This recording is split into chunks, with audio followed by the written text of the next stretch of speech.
संदीप गुप्ता। जी, तो आप ये चुनाव में ये आपकी जो जीते हैं, तो ये आपका पहली बार है या इससे पहले भी आप?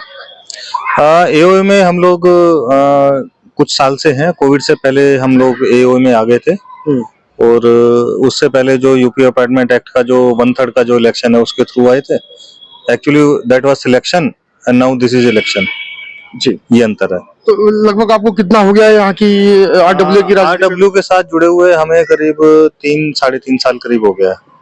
अच्छा, जब आपने यहाँ आप आए और यहाँ के आरडब्ल्यू को आपने नजदीक से देखा, तो सुबोध जी उस समय एक्टिव थे या? सुबोध जी उस समय एक्टिव थे जी, और सुबोध जी की वजह से ही एक्चुअली हमने ये ज्वाइन किया।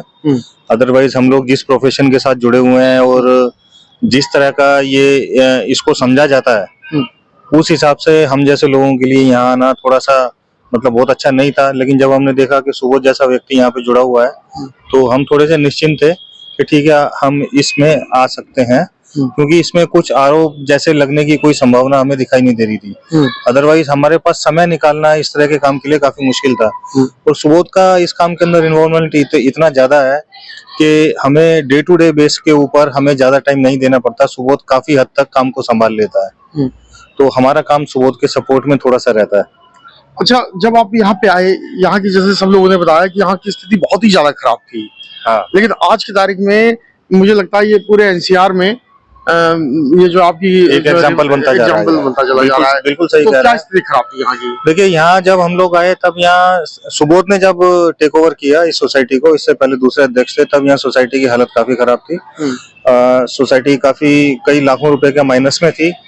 हमारे पास डीजल जो है अकाउंट हमारा क्लोज हो चुका था, डीजल की उधार मिलनी बंद हो गई थी, डीजी के अंदर डीजल नहीं था, हमारी बिजली की लाइट कट चुकी थी, बिजली का बिल भरा हुआ नहीं था। 1-2 रात लोगों ने होटलों में बिताई, गर्मियों के दिन होते थे। तो ये तो वित्तीय स्थिति थी। इसके अलावा जो मेंटेनेंस की स्थिति थी उसके बारे में तो हम क्या बताएं। घास का एक तिनका नहीं था, पार्क में धूल उड़ा करती थी और असामाजिक तत्वों का जमावड़ा रहता था पूरी सोसाइटी के अंदर। लोग रात को इधर उधर शराब पी के अपने अड्डे बना रखे थे, लोग बैठते थे इधर उधर और बैचलर्स का आतंक था सोसाइटी के अंदर। बहन बेटियों के लिए बहुत सुरक्षित माहौल नहीं था।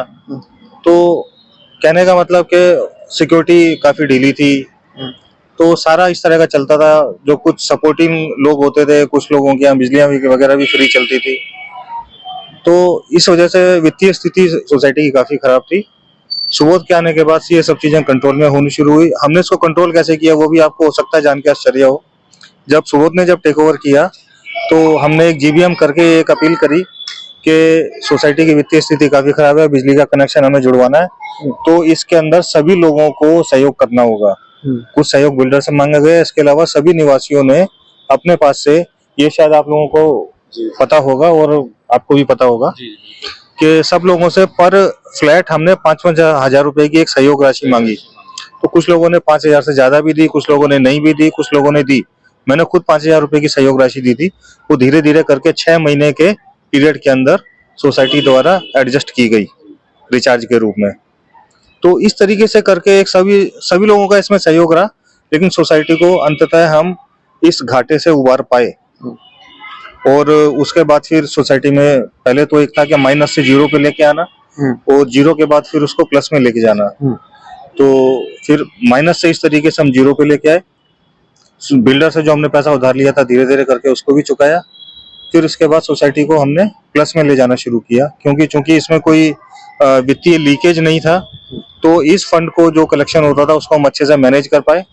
और मैनेज करने का मतलब ये है कि आप सोसाइटी की स्थिति आपके सामने है। आज पार्क अच्छे से मेंटेन है, ग्रीनरी अच्छे से मेंटेन है, इलेक्ट्रिसिटी के अंदर कोई हमें इशू नहीं है, डीजी हमारे वेल मेंटेन्ड है, हमारी जो लिफ्टों की एएमसी है ये टाइमली जा रही है, हमारा जो डीजी की एएमसी है ये टाइमली जा रही है। इसके अलावा जो कोई बड़े फॉल्ट हो जाते हैं उनको हम अच्छे से हैंडल कर पा रहे हैं। जो बिजली के जो बड़े फॉल्ट हो जाते हैं 33 केवी की लाइन पे, उसको हम अच्छे से हैंडल कर पा रहे हैं। जो सबसे बड़ा जो काम दिखाई दे रहा है, जो विजिबल है, कि सोसाइटी की मेंटेनेंस हमने पुताई वगैरह जो करवाई, जो कि काफी एक बहुत मोटा काम था, उसको हम थोड़े कम खर्चे के अंदर करवा पाए।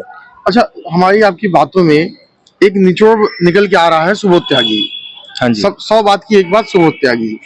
तो ये सुबोध त्यागी जी के अंदर ऐसा कौन सी काबिलियत है, यानी ऐसी कौन सी बात है जो आप जब आप उनसे मिले, आपने एक संग हाँ। जब आप उनसे मिले पहली बार तो और आपने 1-2 महीना उनके साथ बिताया, तो आपके अंदर ऐसी उनकी कौन सी ऐसी खूबी जो आपको मोह गई? हमने सबसे ये सवाल पूछा भाई वो खूबी, ताकि हमें पता लगे, हम इस चैनल के माध्यम से सबको को बताएं ताकि वो खूबियां और भी लोग अपने अंदर लाने की कोशिश करें। तो एक कोई खूबी जो आपको लगी यार ये आदमी ये अच्छा काम करता है। ये देखिए, मैं भाई प्रोफेशन एक मैनेजर हूँ और मुझे 30 साल हो गए इस प्रोफेशन में। मैंने लोगों के अंदर खूबियां देखना और उस खूबियों के हिसाब से उनसे काम करवाना, हमने अपने प्रोफेशन में यही सीखा है। सुबोध के अंदर अगर 2 शब्दों में मैं बोलूं तो उसका जुनून और उसकी ईमानदारी। जुनून और ईमानदारी, काम के प्रति उसका जो जुनून है वो अनमैचेबल है। इतना जुनून मतलब हर आदमी के अंदर अपने काम के प्रति होना चाहिए, और उसके साथ अगर ईमानदारी भी अटैच हो जाए तो सोने पे सुहागा हो जाता है ये। तो वो ऐसे आदमी को कोई नहीं रोक सकता। ऐसा आदमी लोगों के दिलों में बस जाता है जो ईमानदार भी है और जुनूनी भी है काम के प्रति। ऐसे लोगों की हर जगह तलाश होती है। मैं केवल सोसाइटी की बात नहीं कर रहा, मैं कॉर्पोरेट्स में काम करता हूँ। ऐसे लोगों की कॉर्पोरेट्स में भी बहुत जगह है जी। हम लोग भी ऐसे लोगों को ढूंढते रहते हैं जो ईमानदार हो और अपने काम के प्रति ईमानदार हो, निष्ठावान हो, जुनूनी हो। मैं खुद अपने कंपनी के प्रति एक ऐसा ही आदमी हूँ। मैंने बहुत छोटे से स्टार्ट किया था, धीरे धीरे करके मैं मतलब काफी जिम्मेदार पोजीशन है मेरे पास। तो मैंने ये करीब से देखा है कि जितने भी कॉर्पोरेट्स हैं, बड़े हाउसेज हैं, ऐसे लोगों की सबको जरूरत होती है और समाज में भी ऐसे लोगों की नितांत आवश्यकता है जी। और सुबोध को इसीलिए वो सबके दिलों में जगह बना पाया। तो ऐसी सोसाइटियों में काफी वाद विवाद होता है, आप जानते हैं भ्रष्टाचार के यहाँ आज आए दिन रोज ऐसी फाइलें पहुंचती है जहाँ बहुत आपसी बहुत विवाद है, बहुत जबरदस्त विवाद है। तो इस विवाद को खत्म करने के लिए, ताकि इस विवाद का कहीं ना कहीं असर सोसाइटी में पड़ता है, तो कोई 2 लाइन में कोई आप बताना चाहो, कोई अपील करना चाहो लोगों से? देखिए, विवाद तो इस सोसाइटियों का ये काम है ही ऐसा हमारा। ये एक थैंकलेस जॉब है। आप इसके अंदर कितना भी अच्छा कर लो, अंततः बुराई जो है पीछे छोड़ती नहीं है।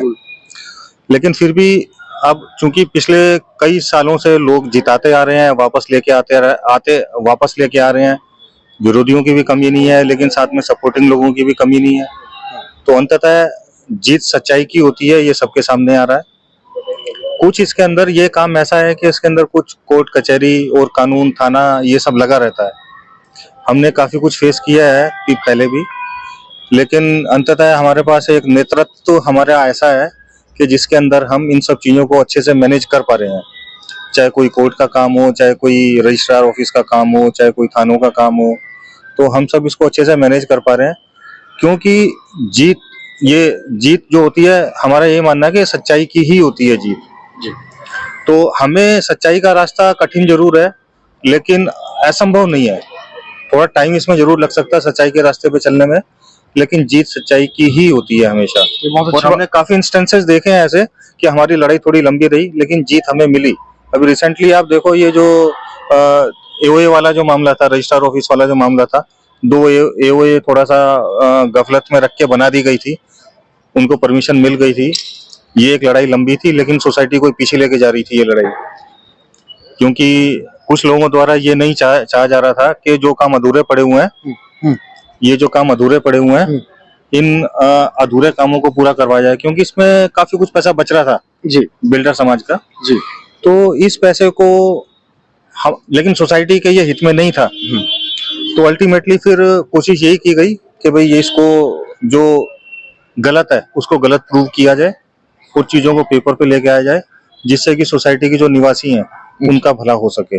और हमें इसमें समय लगा, लड़ाई लंबी थी और बड़े पावरफुल लोगों के खिलाफ लड़ाई थी, लेकिन जीत इसमें हमें मिली। तो मैंने अभी अपने पेपर में निकाला कि सुबोध जिधर जीत उधर, तो उसी पे आप भी कहोगे? वही हम भी यही कहेंगे, क्योंकि हमारा ये कहना है कि जिधर सत्य उधर सुबोध और उधर ही जीत है। चलिए, बहुत अच्छी बात है, बधाई हो आपको। धन्यवाद। कृपया आप चैनल को सब्सक्राइब कर वीडियो को लाइक जरूर करें।